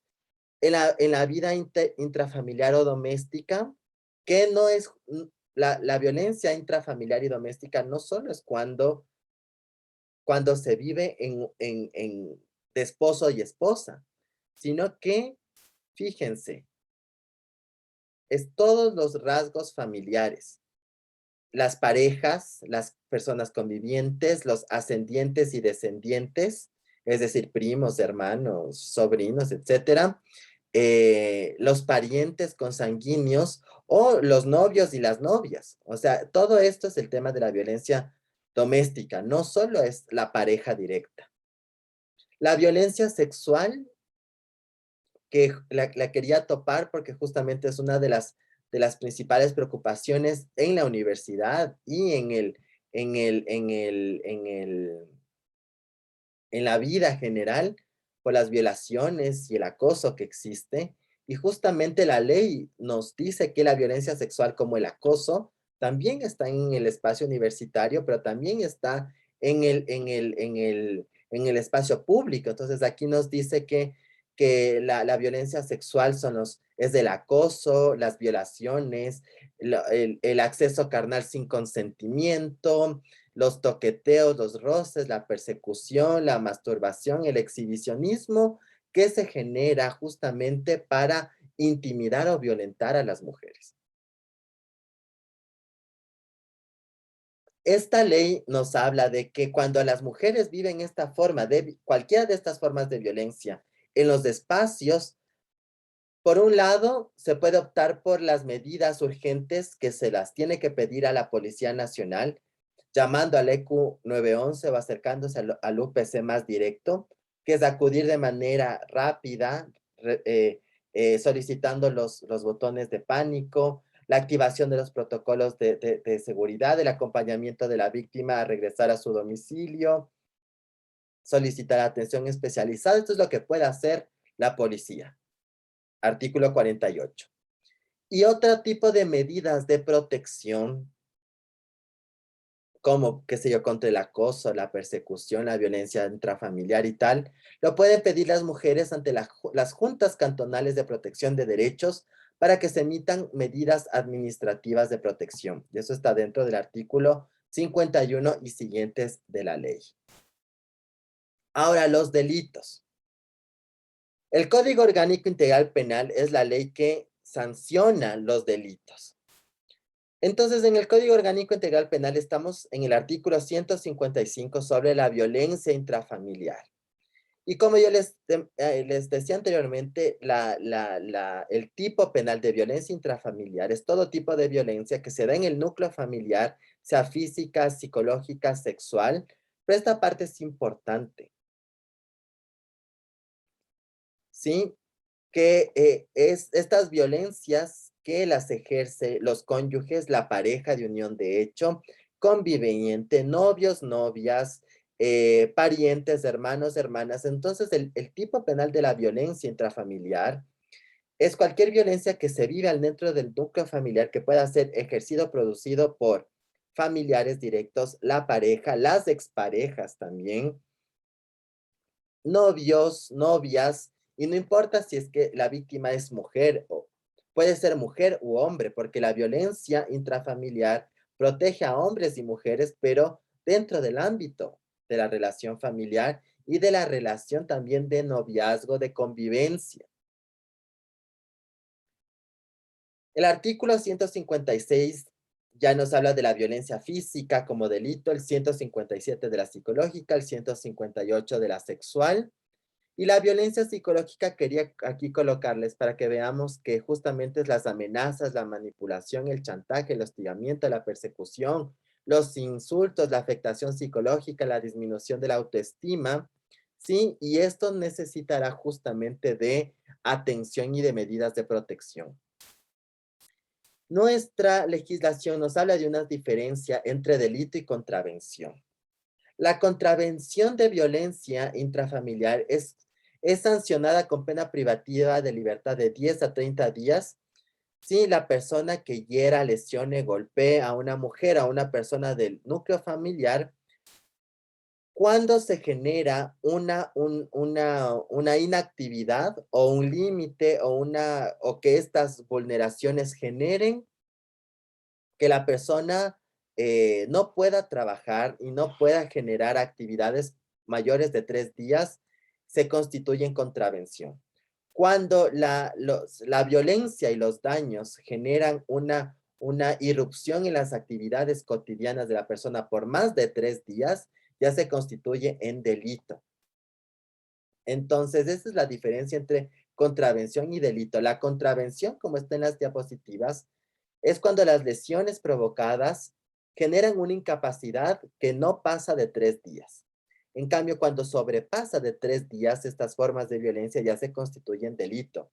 Pero cualquiera de las dos cosas se las puede denunciar ante la Junta de Protección de Derechos o ante la Fiscalía. Y de hecho, en este momento la Fiscalía, si ustedes entran a la página de la Fiscalía, existe un formulario donde las personas pueden hacer una denuncia de manera directa en el formulario web a través del formulario de la Fiscalía. La contravención, el procedimiento expedito, justamente las reglas del procedimiento para juzgar la contravención penal de los miembros de la familia son las siguientes. Si se hace la denuncia ante el juez otorgará medidas de protección pertinentes. Que estas medidas de protección pueden ser el alejamiento, las boletas de auxilio, etcétera, que se solicitan al momento de la denuncia de una contravención o de un delito, y que también se pueden pedir ante las juntas cantonales de protección, como vimos anteriormente. ¿Cuáles son las medidas de protección que se pueden pedir? Prohibir a la persona procesada o agresada acudir a los lugares de reunión o de trabajo, las boletas de auxilio, la orden de alojamiento, de desalojo, perdón. Y cuando se trate de infracciones de violencia contra mujeres o miembros del núcleo familiar, además de las medidas de protección, se fijará simultáneamente una pensión. Porque, por ejemplo, si es el esposo o la esposa quien provoca las violencias y se tiene que solicitar el alejamiento o la salida de la persona agresora del lugar de convivencia, pues tiene que también pagar manutención, pues por los hijos y las hijas que tiene. Por otro lado, tenemos el delito de femicidio. Que el delito de femicidio se sanciona a las personas como resultado de las relaciones de poder manifestadas en cualquier tipo de violencia que da muerte a una mujer por el hecho de serlo o con su condición de género. Será sancionada con pena privativa de libertad de 22 a 26 años.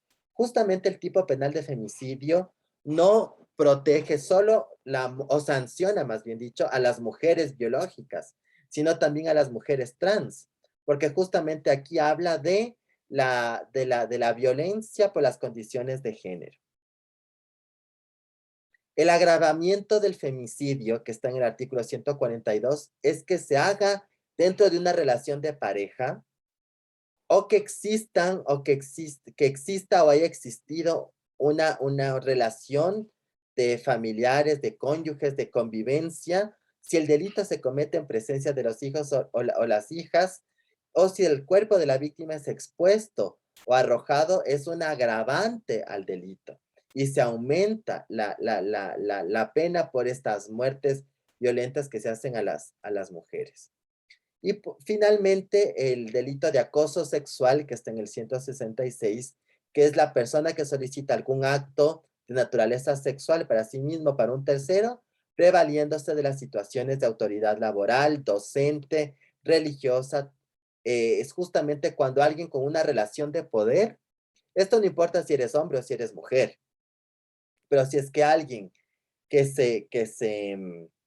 se aprovecha de su condición de poder por ser docente, religioso, médico, tutor, etcétera, a partir de esa relación de poder solicita un favor sexual, eso ya se configura en acoso. Entonces, estos son un poco el paneo muy rápido de las leyes que tenemos sobre el tema. Y ahí vi unas manos levantadas. Mayu, por favor. Sí, profe, yo tenía una pregunta. ¿Cuál es la diferencia entre femicidio y feminicidio? Bueno, eso es, más bien es una diferencia conceptual desde las ciencias sociales, no desde el derecho, aquí en el Ecuador prácticamente. Porque en el Ecuador lo que se sanciona es el femicidio, que es la muerte violenta a una mujer por el hecho de ser mujer o su condición de género. Muchas autoras hablan del feminicidio, que es justamente esta tolerancia del Estado a las muertes violentas de las mujeres de manera sistemática. como un tipo de genocidio de mujeres, ¿no? Entonces es como esta idea de cómo se mataban a los judíos, ¿no? Por el hecho de ser judío, los nazis hacían estas fosas y les mataban por esa condición. Entonces, mucha gente desde el movimiento feminista dicen que como los estados no están haciendo nada, se está generando un feminicidio, que es como este genocidio de mujeres, estas mujeres que son muertas sistemáticamente y que el Estado no hace nada para detener. Y esta falta de atención de detener y de sancionar estas muertes violentas es que se produce como esta suerte de genocidio de mujeres. En nuestra legislación nacional esa figura jurídica no existe todavía. Existe la del femicidio, ¿ok? Pero estas son unas diferencias conceptuales desde las ciencias sociales y desde los derechos humanos, pero en otras, por ejemplo, en otros países, lo que nosotros entendemos como femicidio está puesto como feminicidio. Entonces todavía no hay una adecuación, digamos, generalizada en todas las legislaciones de todos los países, pero conceptualmente la diferencia desde las ciencias sociales es esa. No sé si está claro. Sí, profe, muy claro, gracias. Ok, ¿alguien, una pregunta, alguna opinión, alguna reflexión de lo que hemos visto el día de hoy? Profe, no sé si se olvidó, pero faltamos un grupo de exponer. Sí, se me pasó. ¿Cuál grupo? El grupo F, de lo personal es, ¿por qué lo personal es Ay, político? sí, justamente con eso quería cerrar. Sigan, ahorita les pongo la diapositiva. Perdón, se me fue.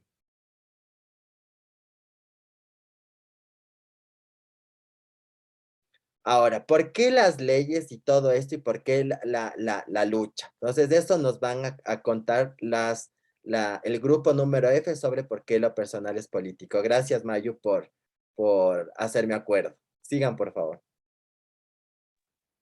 Listo, profe.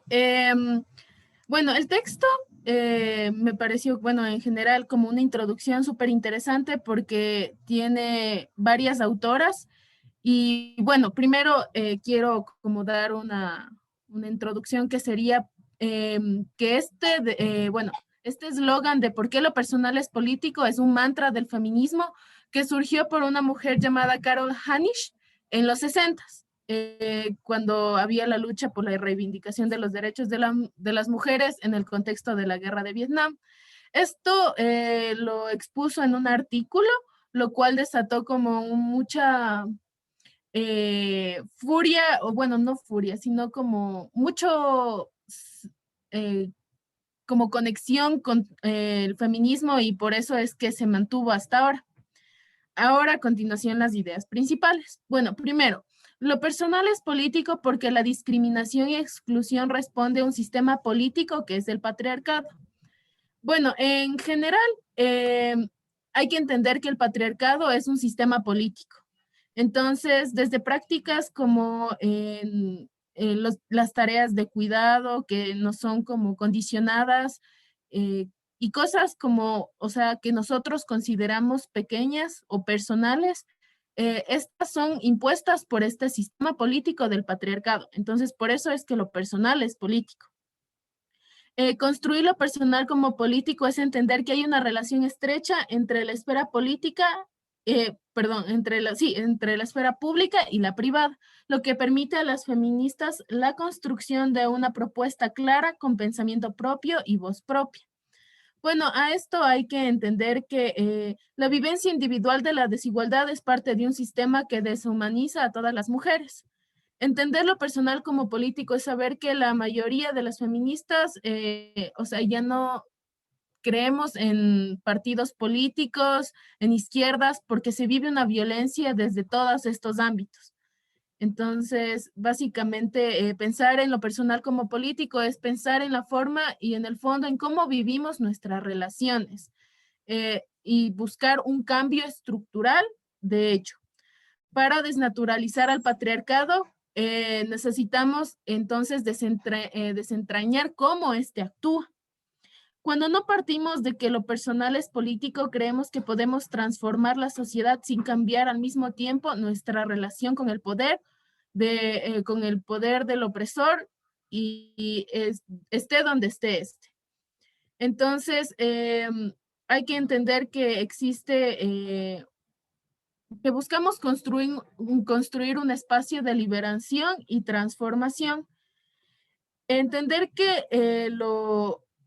o sea, cuando no partimos de lo personal y político, no vemos nuestra relación con el mercado. O bueno, a esto se relaciona en el texto con el capitalismo, básicamente, tal vez desde una mirada ecofeminista, que en síntesis es como no entender que lo personal es político, no podemos ser coherentes con los sueños de otros mundos posibles. Porque es como este condicionamiento del consumo, de comprar o no comprar, algo también puede ser político. Entonces es como entender que existe este consumismo, no solo desde lo material, sino también incluso desde las prácticas o desde lo territorial, y de hecho también sacábamos, bueno, se veía un ejemplo de, por ejemplo, las luchas extractivistas que se viven aquí en el Ecuador. La mayoría están como defendidas por mujeres y por mujeres indígenas. Entonces, bueno, entender como esta idea del capitalismo dentro de lo personal y político. La coherencia entre lo personal y lo político nos lleva a comprender la necesidad de coherencia entre nuestras ideas, creencias, acciones y sentires. Hay que entender que este sistema es como colectivo. Y en el texto nos daba como ideas importantes de cómo logramos que lo personal sea político, que es desaprendiendo la misoginia patriarcal, reconociendo a nuestras antecesoras, reconociéndonos como hijas del patriarcado e hijos del patriarcado, porque todos somos parte de este sistema político, desaprendiendo que hay seres para otros y para otras, aprendiendo que somos un todo, empoderándonos, haciendo activismo, creando redes de apoyo, amando libremente, construyéndonos sin repetir el patriarcado en el activismo. Y de hecho también quiero resaltar como que en el texto igual decía que existen como estas lobas feministas, o bueno, lobas vestidas de feministas que son hijas del patriarcado, y que de todas formas, o sea, aunque exista este tipo de mujeres que refuerzan estas prácticas, debemos entender que son hijas de este sistema estructural y que debemos aprender a perdonar y más bien buscar una transformación. También debemos reflexionar en nuestro actuar feminista diario, dejando de ser mujeres fragmentadas, construir una integralidad permitiéndonos hacerlo público como lo íntimo, esto incluyendo nuestra sexualidad, porque la sexualidad de las mujeres, como habíamos visto en clases hace poco, es muy desvalorizado o no se visibiliza mucho, no permitiendo que nos sigan invisibilizando, exactamente, transformando nuestra relación con el mercado, porque como había mencionado antes, tenemos que encontrar este balance y equilibrio entre el saber comprar, reconociendo que estamos contribuyendo a una explotación de muchas y muchos, contextualizando desde dónde se participa variables diferentes, o sea, entendiendo que todas las realidades son distintas y que los derechos se exigen desde distintas visiones, reconociéndonos, entendiendo que todos los procesos no son lineales, buscando una coherencia en cada momento de nuestras vidas, tanto como en la teoría con la práctica, y reconociendo que es necesaria nuestra voluntad política y ganas de cambio. Entonces debemos asumirnos, como les había mencionado antes, históricamente y culturalmente como hijos e hijas del patriarcado para una transformación social. Eso, profe. Perfecto, muchísimas gracias, Mayu. Y justamente lo que nos habla el tema de lo personal es político es cómo las violencias y las discriminaciones y las relaciones de poder que se viven dentro de los espacios privados, dentro de lo personal, también se viven en el espacio público y por eso es importante politizar lo privado en lo público, en lo político, para que existan cambios y transformaciones. Y todo de lo que nos decía Mayo. Entonces, con eso cerramos. Muchísimas gracias. Ya tenemos unos 2 minutitos más. Si es que alguien quiere dar una opinión, una observación, una reflexión final. De qué le pareció la clase, qué le pareció lo que escuchamos el día de hoy, como un tema de expresar o de reflejar de lo que pudimos haber entendido, lo que pudimos haber reflexionado hoy, de manera general.